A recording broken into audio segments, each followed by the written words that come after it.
Hello friends, this is Roman from the Paititi Institute, and here's my dear friend Robin, who is also engaging with us and collaborating, and I bring the body perspective through consciousness first, and from my experience Robin helps to bring the body first and then reach the level of consciousness, and I find that those two are very supportive and complementary of each other. And so I'll let Robin introduce herself and her work a little bit. Awesome. Thanks, Roman. Yeah, I've been on a journey for 20 years in the coaching industry, actually over 20 years now.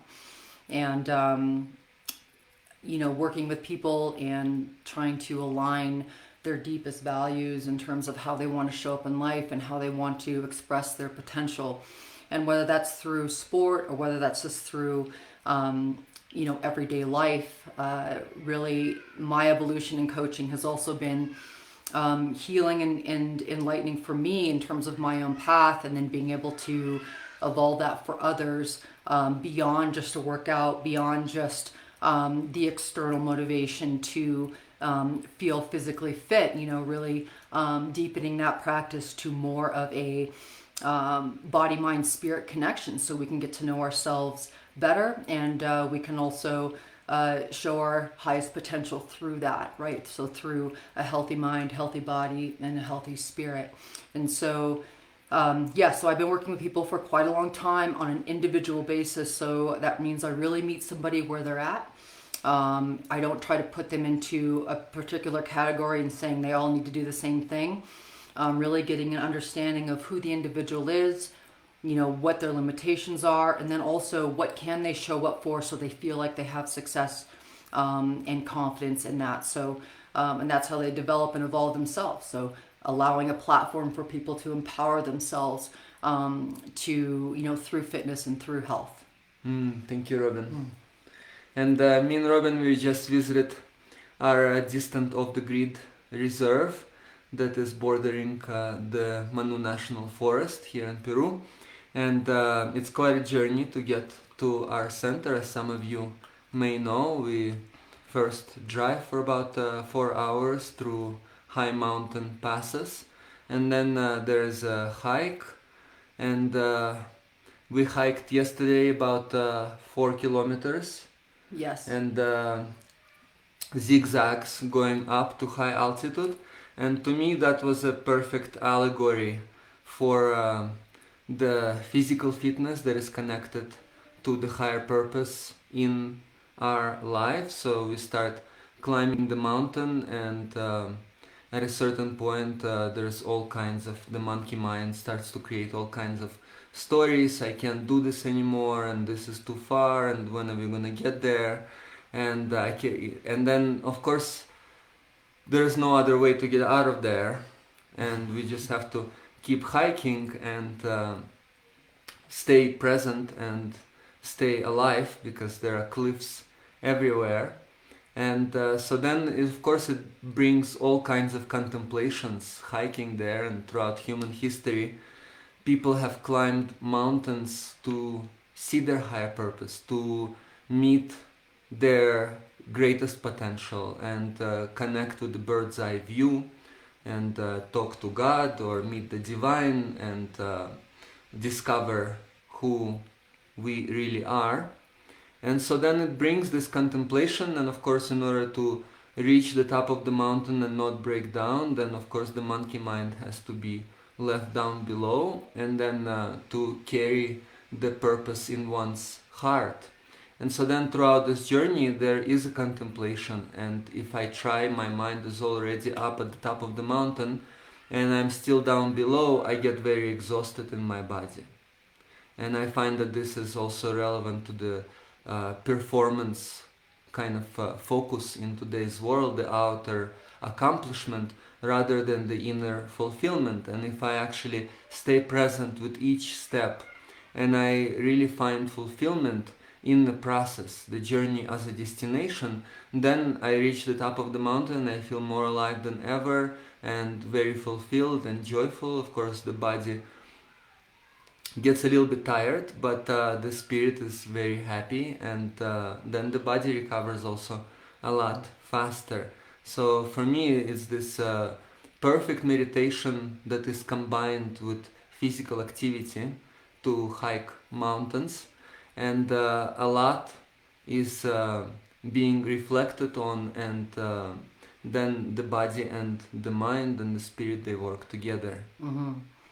Yeah, I mean, it was 4 kilometers, Roman, but it was also over 3,500 feet of elevation in that short climb. So I just wanted people to know that it definitely was a hustle getting to the top. So, I think, it's always a good reminder. I know for my background, for me, it was always about performance in the past, as being an athlete and being competitive. And even in the early stages of my coaching, how my athletes were doing, how are they performing. It was always based on a number, how fast I could get to some place, or how much I could lift weight.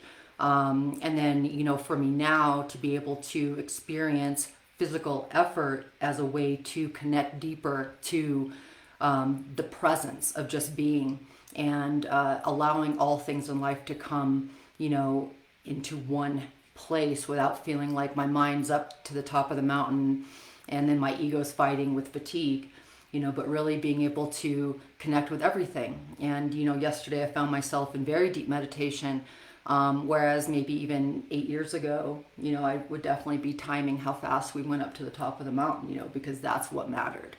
But finding that deeper meaning. And then with that also, Roman, this is kind of what we're going to get into today, but we need our physical body, right? We're on this earth, to climb the mountain. So, the spiritual growth and the relationship that we're building, within ourselves, cannot be just done by itself. We need to bring the body into that. And so really honoring, what we're doing and with our physical capacity, and bringing that together and recognizing, hey, I need my body too to continue growing spiritually, and even strengthening my mind. Yeah, that makes a lot of sense. So to bring that nurturing relationship with the body. Yes. My first lesson in that was about 20 years ago, when I climbed a very high mountain here in the Sacred Valley near Cusco in Peru, and then I was barely able to catch my breath, and I was quite young. I was in my early 20s, and in fairly good shape, but I was so exhausted climbing that mountain. And then I sit there, and suddenly I see this ancient woman, this grandma who was maybe 100 years old, and she got to where I was. She climbed this very high mountain, and she had this huge load of firewood on her back. And I was astounded. I was so surprised to see this ancient woman climbing to where I barely just climbed, and took everything that I had to climb there. And so I was shocked, and I looked at her and I asked her, "How did you get here?" And she turned around and she looked at me, and she told me, "Step by step."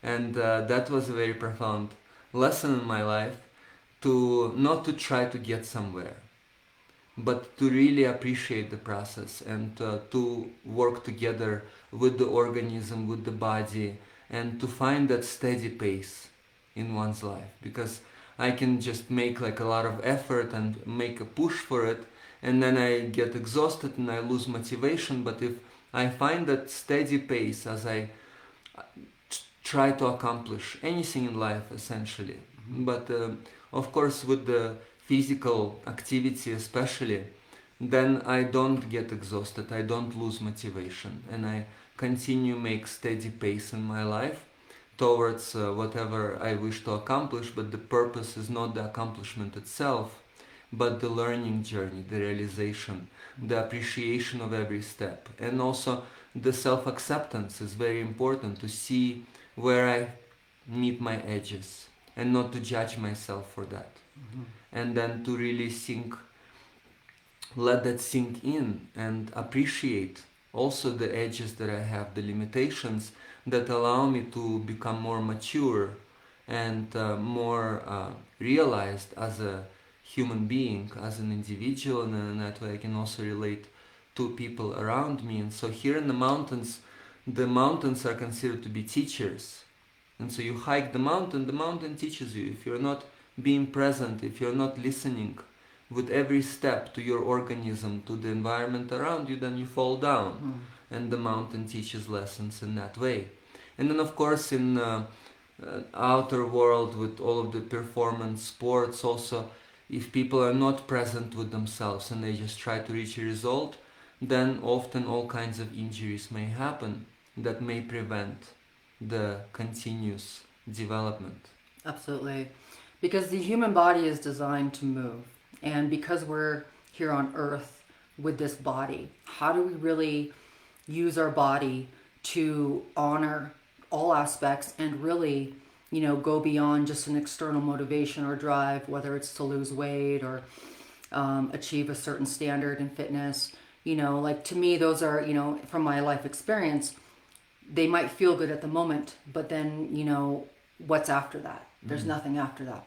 And so, even for me, it's like the healthier and the more I honor my own physical capacity relative to how I want to experience life, then I can also in that bring that awareness of what work I'm doing within, and also how to train the mind and recognize when ego is really shutting down the true awareness of what is really occurring. I mean, fitness in this world now is really sold on so much about intensity and so much about all the sexy things that make people feel good temporarily, but it's a way to avoid as well. It can be a way to avoid really the deeper purpose within and the deeper acknowledgement of really what's happening. And so for me, finding a movement practice that keeps me in tune with my breath, really how I want to feel in my body, so I can climb the mountain,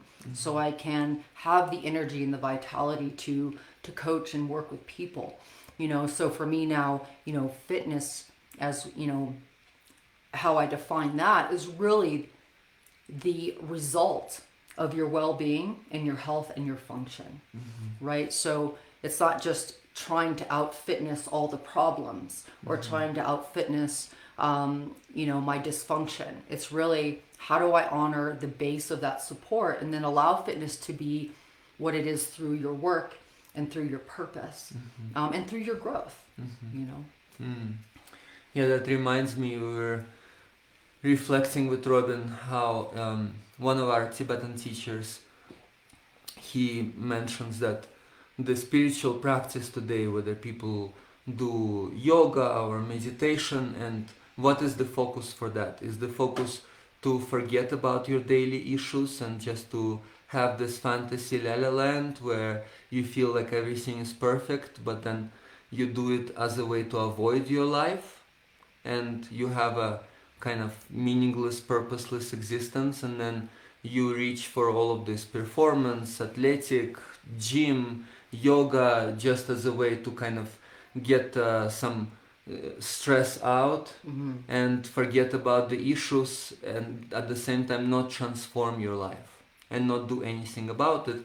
Or you're actually seeing that as a model, as a blueprint or a symbol to bring that into life. And I find in my own practice of Qigong, and I weave the Shengong, the inner spiritual practice, with the outer form, and how that becomes a symbol for daily experiences. Okay, here I am maintaining this position and this posture for a certain period of time, for example, holding the tree of life, and then what is it really that I'm holding? What is it really that allows me to continue putting effort into my life? What is the higher purpose, the higher inspiration in that way? And so then I can actually remember that through my daily struggles, and I can see that maybe I just keep doing the same thing and expecting a different result, or I am engaging in something that I don't see the greater meaning or purpose for it in my life. And so then throughout daily life, I see how different situations, they relate to a certain spiritual practice or a physical practice that I do. Because whether it's a physical effort or a mental effort or an emotional effort, then they all start to weave together. And then the body becomes a vehicle for all of those pieces of ourselves. In essence, the physical body is not separate from the emotional body, is not separate from the mental body. And in our today's world, we often create those separations. Here I'm only working on the body, or I'm only working on the emotions. But actually, it's all coming together. It's not separate in our lives. So this is something that I find meaningful. 100%. And just on the last thing you said with, you know, separating the physical and the spiritual aspect, you know, I think, you know, if we try to compartmentalize, you know, our physical work, you know, is it truly aligned with our spiritual path, you know, or am I still finding ways to hide? Am I still finding ways to escape, you know, and avoid? And, you know, it doesn't mean that, you know, you don't have to go in 1 hour of Qigong, so to speak, but you can move your body and help the emotions process through movement, you know. And also got me thinking about the seasons, you know, and how, especially in the Western world, you know, we don't have an off season, you know, unless you're an athlete and there's a dedicated time to restore. But, you know, how do we honor the seasons? What do we do physically, you know, in the winter relative to what we do in the summer? You know, I think that's also important too, to connect to nature on a deeper level.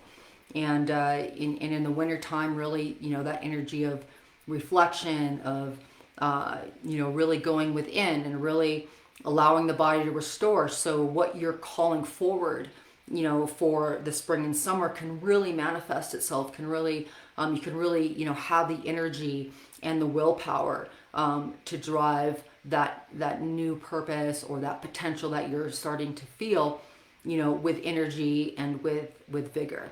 And so that's something as well that I've also been teaching my clients, is just really honoring the seasons and, you know, where do we push our bodies and where do we allow our bodies to, you know, restore itself physically so our spiritual body in essence can continue thriving in the spiral of, you know, in the undulations of growth and development.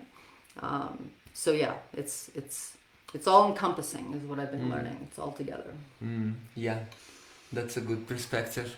Thank you, Raven. And I find the essential point within that is self-honesty, and to engage with that self-reflection and to recognize what am I really doing, what am I engaging, what are my habits in life, and not to shame and blame oneself for it, but to really bring the heart into the issues of our lives.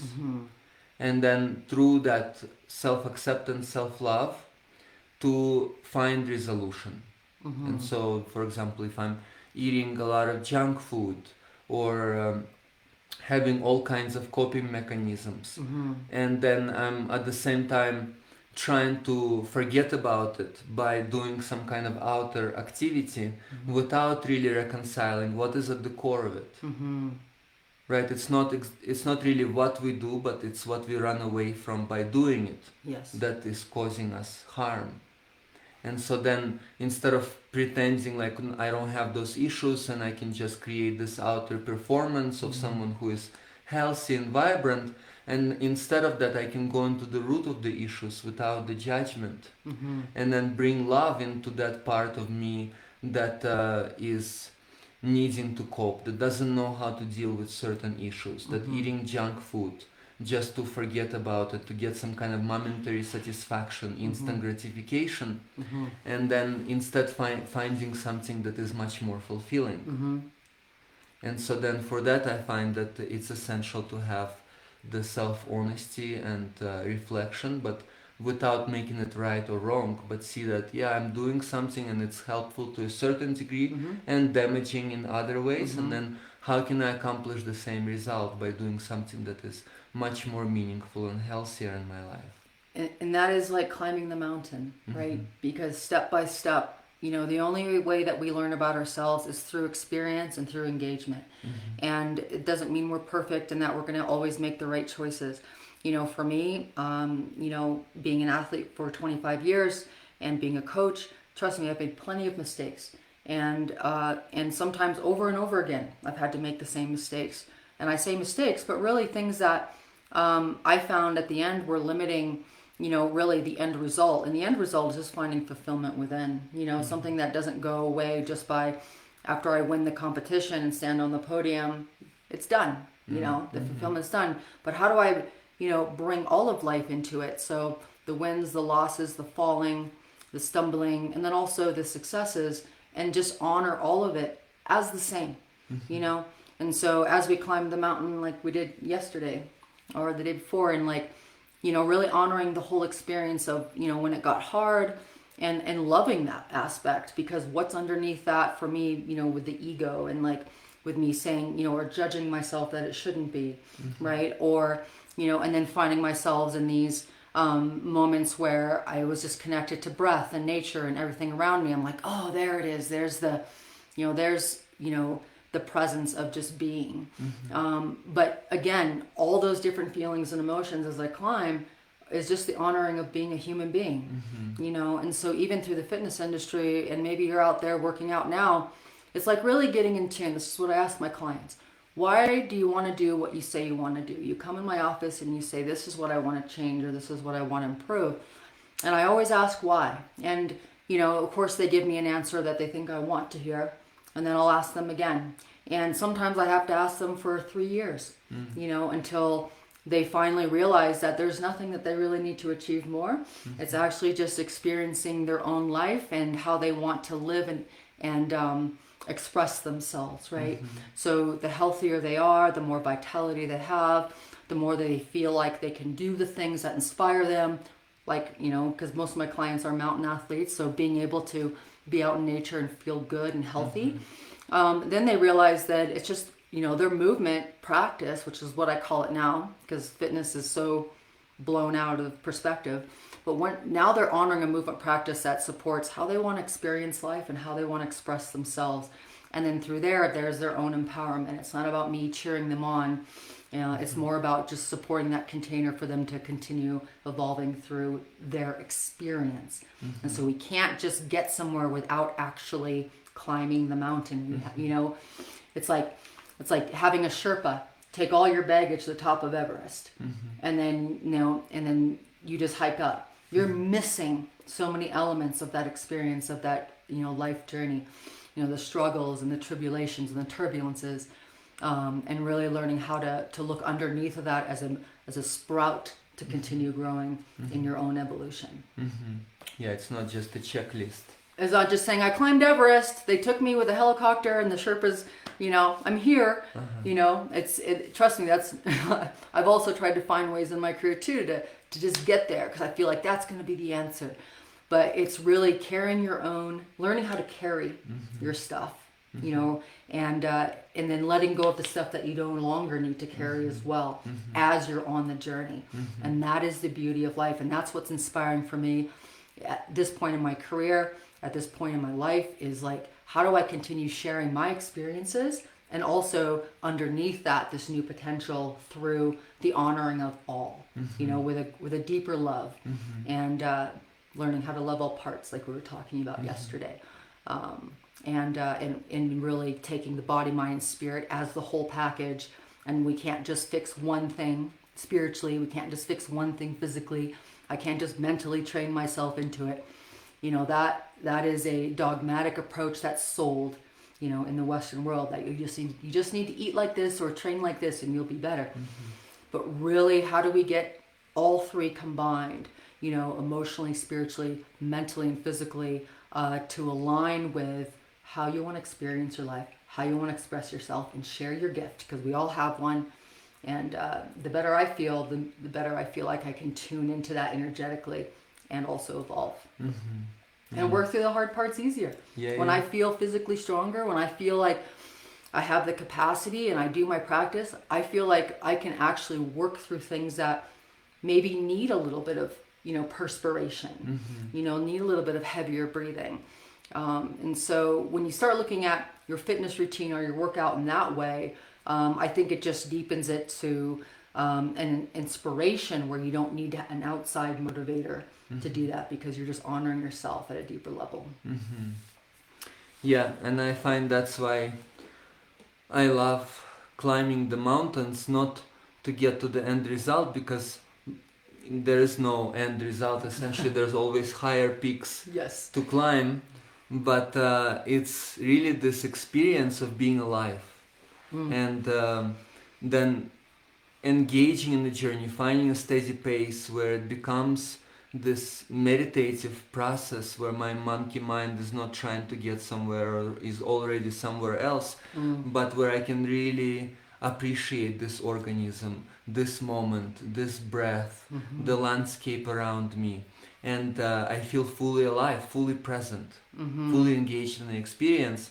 And then, of course, it's the combination of all of those factors of the mind, the emotions, the body, the consciousness that creates the fulfillment.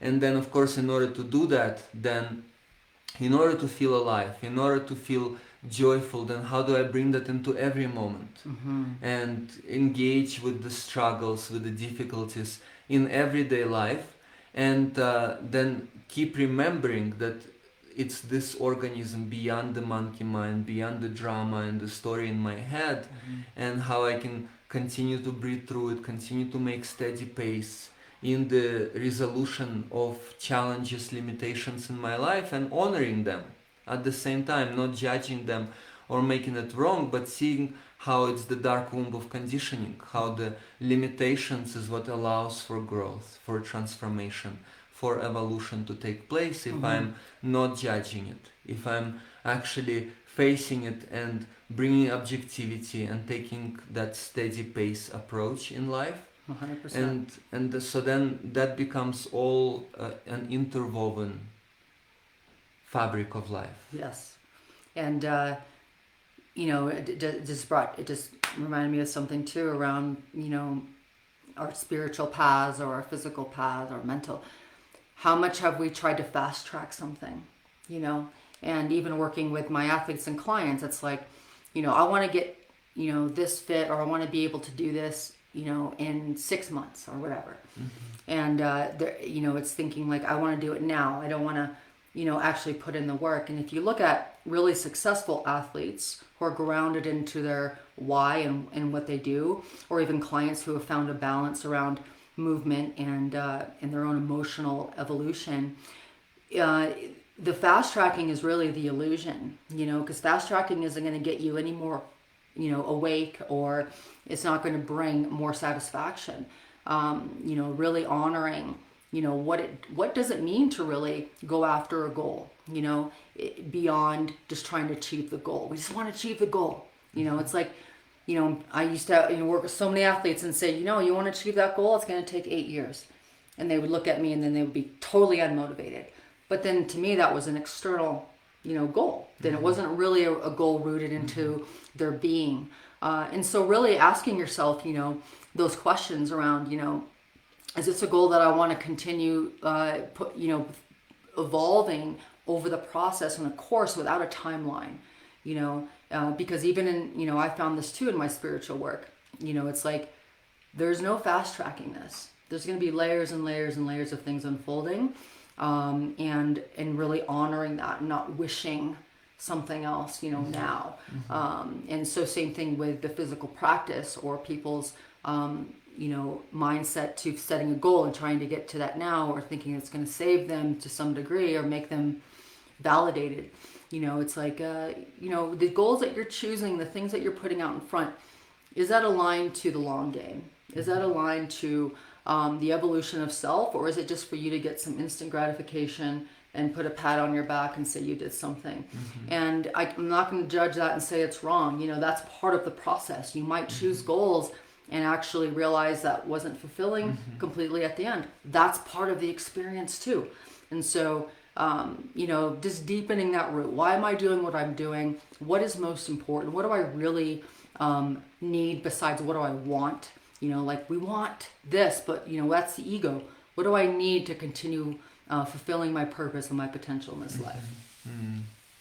Yeah, the external goal-oriented or the inner fulfillment. Yeah. And in my healing practice, I've had throughout the years some professional athletes come that have gone through their athletic career, and when they were young, they could perform and push themselves beyond the limit and then do some unhealthy things to keep performing and get all kinds of injuries, but do this like band-aid solution, take some shots or 100%. put some ice on it, and then when they get older, all of those issues come to the surface and they become very miserable with all kinds of aches and pains and traumas that the body can no longer maintain.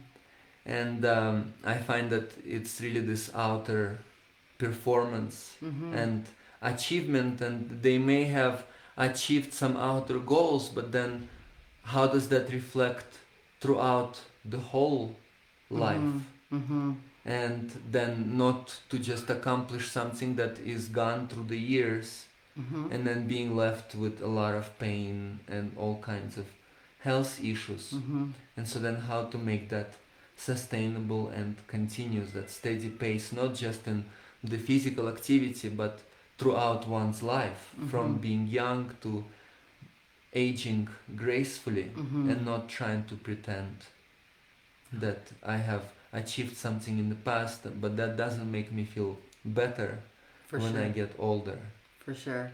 And that's a hard one, I think, from where I would stand even 10 years ago to comprehend, because, where I was feeling validated and purposeful back then was more about how my ego was being praised, and there's nothing, like, again, this is not wrong or right. It's just, what you know is what you know, and I think for most people listening on this, there's something more that, you're wanting to evolve and tune into, and that maybe you've already started doing that inner work and you're, learning how to balance that and evolve that. But it's, I was going to tell a story. This is getting, so people can relate, So I was an Olympic athlete in 2000. I qualified for the Olympics, and I remember back then, for me, it was like, that was it. Like, once I go to the Olympics, everyone's going to love me and accept me, and my life will be fulfilled. And the universe had another idea. So I actually was competing for Canada, and I tested positive for a performance-enhancing drug. And my entire life flipped, right? My whole purpose, my motivation, who I am, who am I now that I can't compete, and then the shame of, people looking at you as a cheater or whatever, right? And I'm not going to go into too much detail. There's a lot of, reasons how that all unfolded with the people I was hanging out with and the coaches that I had. Unfortunately, we're pushing those on, us to make them look good, right? And, it was one of my rites of passages, in my early 20s. And it took me, 10 years to really slowly let that go, because I think I carried that shame for so long, and then tried to run after the achievement through pushing a bobsleigh, competing in CrossFit, training hard every day, never letting that go, training my body to fatigue all the time, because it was a way to punish myself for shaming my family and my country. Looking back at all of that and seeing where I was actually trying to get to, really trying to fill a void. This lack of love that I had for myself, these deeper wounds that now I'm starting to unfold and recognize with love and compassion. But for me, fitness was a way to avoid and pretend that I was still making my way through life okay. I didn't have to feel anything. I didn't want to feel the shame and the judgment and all of that. So the harder I trained, the less I felt it. And it was a really, interesting cycle of life for me. And, in my mid-30s, that's when I realized, I'm like, one day I just asked myself, what am I doing? How am I showing up as a coach? How am I even showing up as a human being? And how am I trying to help somebody else through my, my own lack of consciousness? And so that's what really started transforming my coaching, was really looking within and not hanging on and clinging on to the shaming or the failure aspect, you know, where I felt like my whole life was a failure. But how do I evolve that? You know, so hopefully it resonates with people who feel like they've epically failed or they can't seem to continue finding whatever success means. But really, you know, looking underneath that, what are you really looking for, you know, beneath the external drive? And for me, that lesson was recognizing how much I was avoiding my true self and really living in that persona and that illusion of achievement for so long. And, you know, for me, the revelation is letting go of all of that and then recognizing that I didn't, you know, that was part of my journey, but realizing like that was never going to fulfill me. And I could have hung on for dear life, you know, till I hit the dirt. But, you know, just really, you know, grateful that, you know, I was able to ask those important questions. And so those important questions of why, what's underneath this, what's really fulfilling. And that's where I bring into my coaching now, you know, and understand. I understand the other side because I've lived it. Yeah. Yeah, essentially it's this process of trying to find that self-acceptance, self-love, but through an external accomplishment, through a certain image that I'm trying to earn love.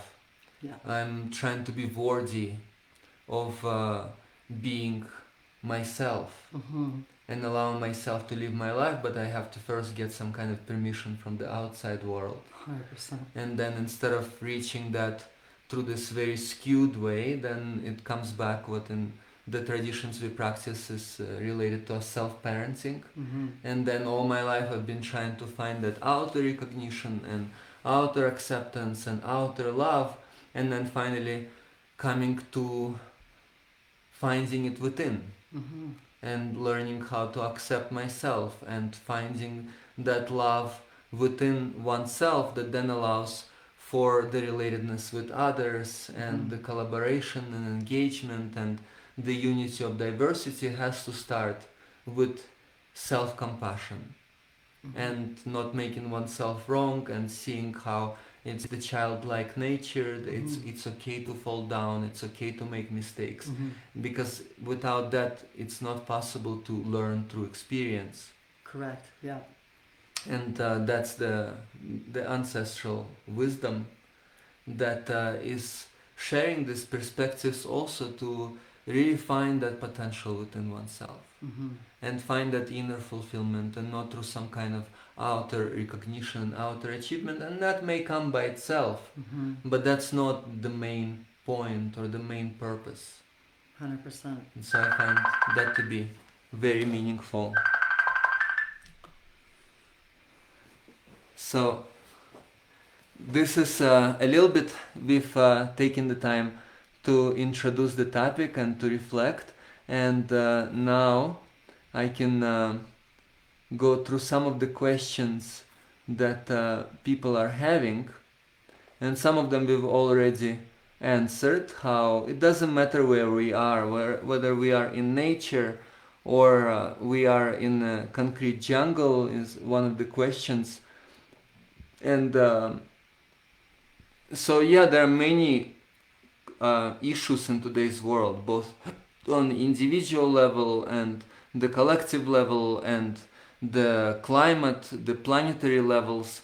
But again, it all comes down to within oneself, and to see how there is meaning in whatever circumstances we find ourselves in our lives, and then to honor those challenges, those circumstances, not to make it wrong or as an excuse, oh well, the whole world is going to hell and so I don't have to take care of myself.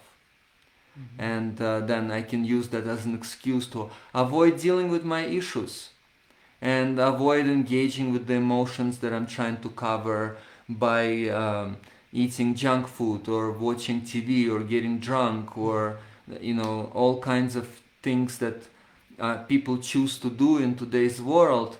But then seeing what is underneath that, and how can I really come to the inner peace within myself? How can I bring the world into peace if I'm not at peace with myself?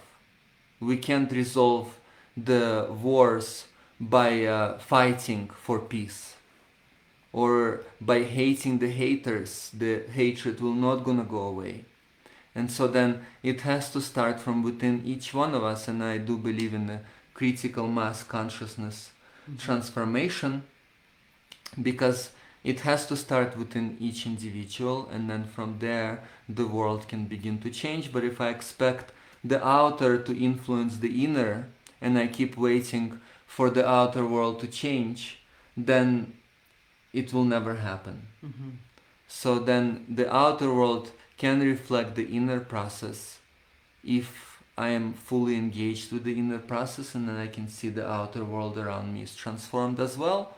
And that is also the ancestral wisdom. Instead of being affected by the outer circumstances, how I feel on the inside, actually affecting the outer circumstances through the inner process. So I find that to be very meaningful. Another question someone has about Lyme disease and needing to take antibiotics, and yeah, that's true, that it's this mentality of I'm sick, and the outer world tells me what I'm supposed to feel like and what I'm supposed to do. And actually, in my experience with Lyme disease, I've had a few people, a lot of it has to do with unprocessed anxiety and stress and all kinds of traumas in life, and then that creates the episodes, and then actually changing the attitude in life and bringing more healthy lifestyle into one's experience, and learning how to work with the inner anxieties, with those emotional storms, riding the waves, finding the eye of the storm. And then that resolves a lot of the issues, and of course beyond antibiotics, which also have their place, but it's not the only thing that can be introduced into one's life. Yeah, there is a certain time for it, but then also there is the nutrition, the plant medicines, the natural world, and also the inner resolution that makes a big difference in the healing process. And really like honoring that, like, you know, like not looking at Lyme's as a limitation, but an opportunity. You know, sometimes with these diseases, and I work with several clients with autoimmune, you know, disorders, and yeah, it's like not using it as a handicap. Like, how can you, you know, really build a relationship within yourself and still honor the vessel that you're in? You know, you're still here, you still have, you know, the use of your body. And so how do we find ways to nurture that? And then also connect to those aspects that Roman's talking about as well. Is like giving it, you know, your movement practice being a way to also tune into what emotionally is coming up for you. And then the more vitality you can build through movement that you are ready to do, the more that you can actually engage with the emotions that are, or the anxieties that are coming up for you. You know, so really using that vessel, you know, that's still existing. You know, our body wants to be healthy. Our body wants to thrive. So, you know, we have a lot of challenges that, you know, that occur to make that happen, but it's not, don't use that as a way to not engage deeper. You know, I think it's a way to almost is a catalyst, you know, to take that opportunity.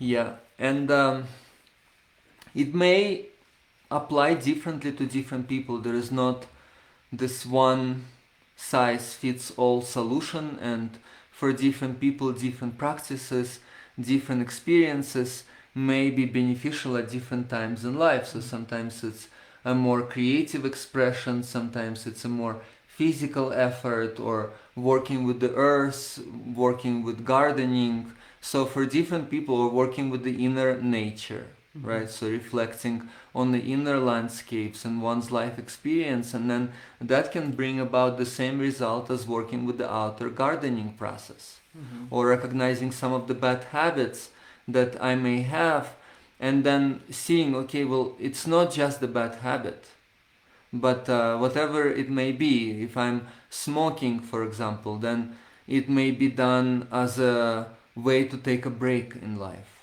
and to have a meditative pause. And then I can reflect on, well, I can just engage in breathing and take that pause more consciously rather than unconsciously try to do something to reach that result. And so then the process of reflection and contemplation, in my experience, is very essential to find that inner state. Yeah, I'm trying to achieve something so that I can be happy. So then how does that feel like?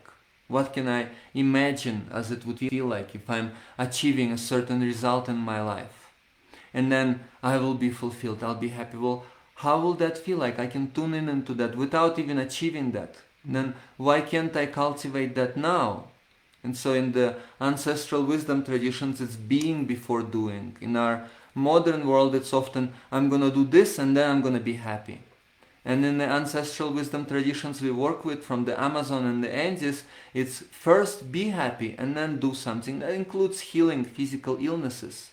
Initially, when I came with a debilitating, genetic, uncurable in Western medicine illness, it was like that. I'm gonna first heal and then I can be happy. And then the healers that I worked with, the elders, they told me, no, first be happy and then you're gonna heal. First find that inner peace and fulfillment and reconciliation. And then the healing, the outer healing will follow that. But if I'm trying to work towards the appearance, towards some kind of an image that I'm trying to maintain, whether it's a healthy body or a fit body or some kind of a performance, then the inner will suffer. And it will be just covered up by this external facade without actually letting that inner beauty emanate outward. So this is something that I think it's also relevant. And another question, someone asked about the struggle of having a movement disorder such as Parkinson's disease. And also I've seen situations like with Parkinson's disease sometimes where people are unable to move in their daily life, but then when they start dancing, and suddenly there is music and then there's dance, and suddenly the movements become very fluid. And there is a certain inspiration and this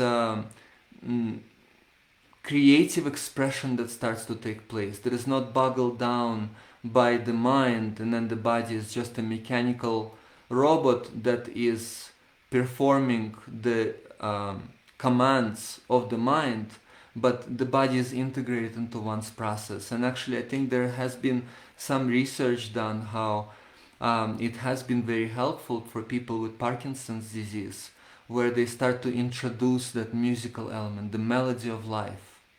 And even if the music is not playing in this moment, I can still have a certain tune playing inside of my body, and I can engage in life more as a dance rather than some kind of robotic commands that need to be performed. So then again it's this creative process, tuning in into the melody of life, whether it's the external music or whether it's the rhythm of the organism, the breath that we're engaging with, that also has its own rhythm that changes throughout our experience. And then how can we dance to that and honor all of the aspects of our being? So I find that to be also quite relevant to this process, and not just pushing through things, but finding that melody, the music of the spheres. Finding the dance of life. Yeah, totally. Yeah. So to engage with grace, even if I'm just a little chick that is just came out of the egg and I'm very clumsy and not graceful, but even within that finding the beauty, finding how essential that is for life, and then dancing in this very clumsy way, but it still becomes a dance. So yeah, I find that to be essential to remind myself first and foremost, of course. So that's something that we can continue to reflect on. And it's this overall, this integral approach to life, where it's not just the physical body that is used as an armor for the unresolved inner emotions. And I see sometimes people who are very built and very muscular, and at the same time there is this scared child inside. And then there is this outer image of the body that is used to shield that. Right. And at the same time it's still a coping mechanism. And And an then- illusion. And then I see those Shaolin masters where you may not see many muscles, but in terms of their vitality and agility, and they can do a lot more than the, what do you call them, the gym bunnies, Totally. who have a lot of muscle mass, but then there's not much strength there because it doesn't come from the inner resilience of the spirit. Yeah, I mean, just to give people more context around, really what we're trying to share too is, the state of being. And when I work with my clients, I work in layers. So we always start with health, we move to function. And when you think of function, what is function? Function is just your ability to move your body in ways that it's designed. And so really, working the primal patterns, whether it's squatting, lunging, walking, twisting, pushing, and pulling. If you just think about, how we use our body in this realm, in this life on earth, and how do we make that, easier? And I say easier, like more efficient, the way I move my body. Because that allows you to also feel like you have the capacity, ability to do the work that inspires you, right? If you feel like you can move your body well. But back to the layers, it's like when we look at health, just like Roman was talking about, what is in health, and if we're dealing with pain, that's the first thing is like, if we're dealing with pain, then in my mind, we need to work on that well-being. So that state of being, and really getting down to, getting into oneself and working to nourish oneself emotionally. And that's a different journey for everybody. But, health encompasses your state of being, how you sleep, and how you nourish your body through hydration and proper foods. And so always start there. It doesn't mean you have to start out and start running and hiking a mountain, but, how are you, sustaining your health and nurturing that health for your physical body and your emotional body. And then from there, once you build that vitality and that awareness of like how to nurture that, and get in tune with that, what practices, can help fulfill the next step, which is function, and that's why I love Qigong, because I feel like there's so many things within Qigong, or Tai Chi, or even yoga for some people, with posture and core training and breath, and really learning how to connect the body and breath together in your personal practice first, before we start lifting kettlebells and running up mountains, like really being in tune with that aspect, so you can evolve and nurture that as you desire to express yourself or how you want to experience life. But always starting with the basics, that foundation, and, for some of you, bringing up some of your challenges, it's like starting with the health aspect, where can I fill in the gap or close the gap where maybe I'm not honoring some of the health aspects that will help heal that process and also evolve it to a more efficient or functional way of being, how you want to express yourself. Yeah, so that's very essential, to go beyond comparing oneself, to find one's own rhythm. 100%. Yeah. And to find one's own fulfillment and acceptance. And one of the questions is, then I can go, I just have to go into this pristine place with mountains and nature, and then my inner issues will disappear. But that may not always be possible, and even if you go into a place like that, wherever you go, there you are. So all the issues will accompany us, even if we are in the most heavenly place. If there are unresolved issues, they will come to the surface, even more than ever sometimes, as it happens in our off-grid reserve. And there has been many cases throughout human history where people didn't have that possibility, whether it was in concentration camps or in people imprisoned and are not able to get out into some pristine nature and being surrounded by cement walls. And even there, in those circumstances, what people found the most essential is to keep honoring oneself, to keep honoring the inner journey, the inner process, and to keep seeing every situation as an opportunity to practice. And we may experience our own limitations as that prison. It doesn't have to be the external prison, but the inner limitations. And then to see, well, yeah, I can turn that into a training ground. And yeah, I find that to be very meaningful, not to try to look for some kind of external resolution. And of course, it's wonderful if it all comes together, but to start where you are and to honor that, and then to begin engaging in life. And even if it's not meaningful for the outer world, but to find it meaningful for oneself, and then to start caring for oneself and others, and then seeing how naturally the situation will then transform, so that the inner then can actually magnetize the outer world that is reflecting it. Yeah, it becomes a, with that inner inspiration, we'll call it, it kind of propels you into, the doors open in terms of, how you feel, how you can move your body, and in the vitality you feel. If we don't have vitality, if we don't have some type of strength, it's like, it's harder to share. It's harder to share ourselves, and it's also harder to be vulnerable, I feel like, because there is a sense of like insecurity within that as well, So, physical fitness, or a sense of being able to have function, is also a way to build resiliency, to the hard times in life too, So it's like the healthier and stronger I feel in your own way too. And this is what you're saying. It's like everyone's different. It's not about like, oh, I got to achieve that level of resiliency or fitness that person has. It's like, no, starting where you're at, honoring that, and then allow that to blossom, but feeling that resiliency so you're not so pliable to all the things that are coming up within. It's like you can take them on, you can harness them, just like the Shaolin practitioners. I mean, they start with Jing.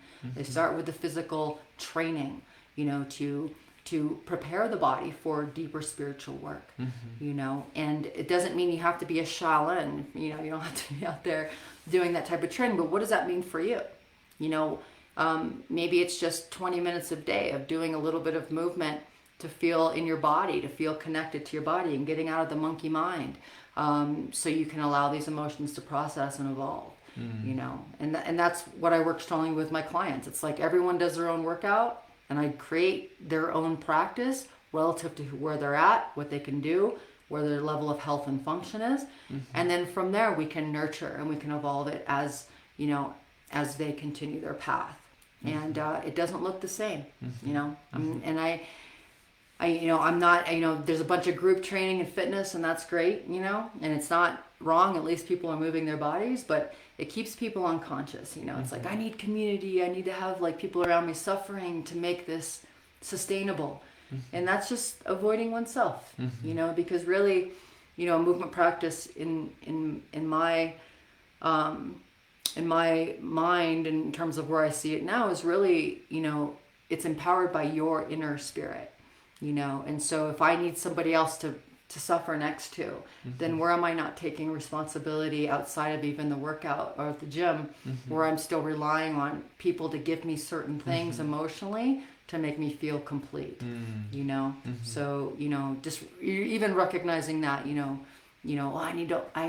I need to work out in these certain conditions, it's like, well, why? And where am I not connecting that to outside the gym or outside of my own home gym? Yeah, relying on some kind of external motivation rather than honoring the inner spark. Yes. Yeah, I find that to be essential in my own practice, to keep coming back to the inner spark and finding greater inspiration, because in my experience, inspiration doesn't just come randomly or by itself, but I have to continue to contemplate my life, to recognize what is it really that I'm after, what is it really that I'm motivated, what fulfills me, and not just to go by what the world tells me as some kind of an American dream or the image that I'm trying to accomplish, but to again connect with the inner beauty, with the inner fulfillment, with the inner purpose, and then to emanate that outward. And so then, of course, if I'm doing it as an avoidance, then it's detrimental. But then if I can share that inspiration with others instead of sharing the suffering, then that becomes very uplifting when we do it together in that way. So it's like everything can be either medicine or poison. Depends on how it's approached. But in my experience, definitely it's good to start from within. And sometimes, of course, initially starting from the outside and then needing to learn that lesson. Yeah. It's like when we were hiking the mountain, the first kind of maybe 1/4 of the journey is to just find that pace for oneself, and maybe going a little bit too fast and running out of breath, and then slowing down until that perfect rhythm is found, where I can make it step by step in a steady way, and enter into this deeper, profound meditation of the here and now. And so not to be too slow or too fast, but for each person, it's their own journey. And that's that relationship with self, right? And you know, I can speak from experience. You know, I needed coaches, I needed, you know, people around me to validate my efforts. And it led to, you know, over time it just led to me needing more of it. And just like in any relationship, even a love relationship, you know, I'm wanting this one person to give me something that I don't have for myself. You know, and so, you know, when you look at, you know, movement or health or function or fitness, it's like, that's why it's so important, like we're saying, to really start within, asking yourself, you know, how do you want to experience and express yourself in this life, and what will allow you to provide yourself the emotional support needed. So it's not needing any external fix or solution or a person to come in your life and give you that. And that is part of the journey, you know, because like some of us have to go through that to get started, and that's great. And then the you know, the inspiration for me is evolving that and finding a deeper meaning, which doesn't go away because it's already here. Absolutely. And so our time is coming to conclusion. I want to honor everyone who are able to engage in the time that we have allocated for this talk.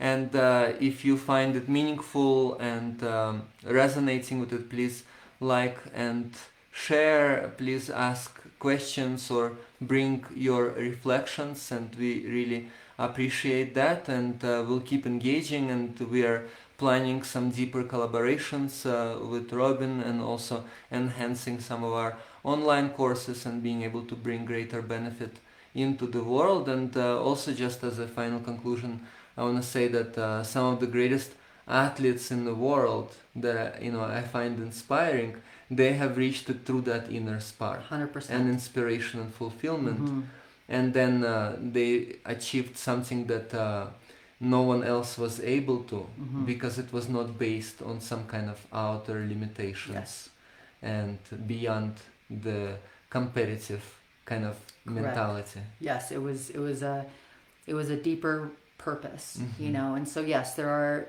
you know, many examples of that in sport. You know, we're not just shaming sport and competition by any means, but you know, I think it's something that if you can share with others your experiences, if you find something that, you know, inspires you to share your spark, you know, which some elite athletes are able to do, it's long lasting, and it's life changing, you know. So yes, honoring that aspect of the world too, for sure.